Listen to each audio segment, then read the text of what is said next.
Un journaliste britannique réfute les mythes occidentaux sur la situation à Idlib. Les allégations concernant la préparation d'une offensive d'envergure à Idlib sont exagérées, estime un journaliste de The Independent qui s'est rendu sur les lieux afin de pouvoir observer la situation de ses propres yeux. Il indique également ne pas avoir identifié de signes de préparation d'attaque chimique. Les forces gouvernementales syriennes ne semblent pas s'apprêter à vivre leur dernière bataille à Idlib, affirme Robert Fisk, correspondant pour le journal britannique The Independent, qui a voyagé pendant 2 jours le long de la ligne de front près de ce gouvernorat syrien considéré comme étant le dernier fief des terroristes et de l'opposition armée en Syrie. Selon lui, au contraire des avertissements de Donald Trump, de l'ONU, d'Angela Merkel et de Recep Tayyip Erdogan, qui mettent en garde contre une catastrophe humanitaire à Idlib, les militaires syriens ne sont pas massés à la frontière du gouvernorat. Les seules forces massées que j'ai rencontrées ont été des troupeaux de chèvres et de chameaux près d'Alep. Aucun soldat ne portait de masque à gaz. Cela serait évidemment le signe d'une attaque chimique imminente sur le front, écrit-il.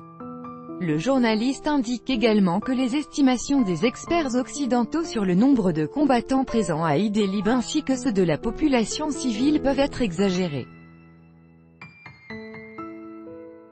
Fisk souligne qu'il a rencontré des troupes syriennes dans cette zone qui, selon lui, n'étaient pas en train de préparer une offensive.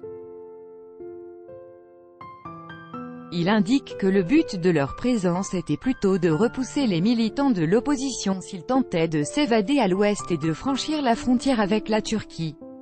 Le journaliste conclut qu'il est difficile d'évaluer la crédibilité des informations des médias occidentaux sur la situation à Idlib puisqu'ils n'ont pas de reporters sur place.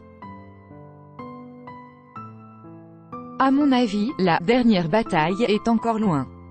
Il est impossible de dire, au nord, rien de nouveau, certes, mais il ne s'agit pas encore d'une guerre, résume-t-il. Le gouvernorat d'Idlib est désormais le dernier fief des terroristes et de l'opposition armée en Syrie.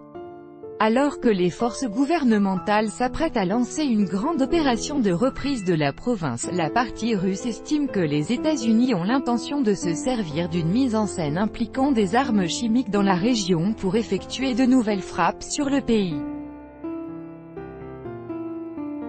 Mardi, le Centre russe pour la réconciliation des partis en conflit en Syrie, citant des sources locales dignes de foi, a annoncé que le tournage de la prétendue attaque chimique avait commencé dans le gouvernorat d'Idlib.